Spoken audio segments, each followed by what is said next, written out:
এবার সেই বালককে ডেকে আনা হচ্ছে, বলা হচ্ছে, বলো তুমি নাকি তোমার রবের নাম দিয়ে মানুষের ট্রিটমেন্ট করা শুরু করেছো।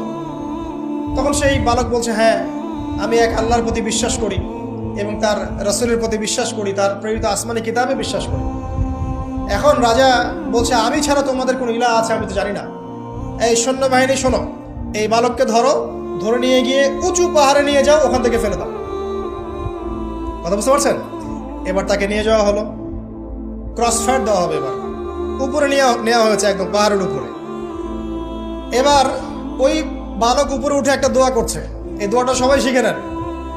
ওই বালক উপরে উঠে দোয়া করছে, আল্লাহুম্মা কফিনিহিম বিমা শি'তা, আল্লাহুম্মা কফিনিহিম বিমা শি'তা, আল্লাহুম্মা কফিনিহিম বিমা শি'তা। পাহাড় থরথর করে কাঁপা শুরু করলো এবং ওই সৈন্যবাহিনী পাহাড় থেকে পড়ে গেল, বালকের কিচ্ছু হলো না।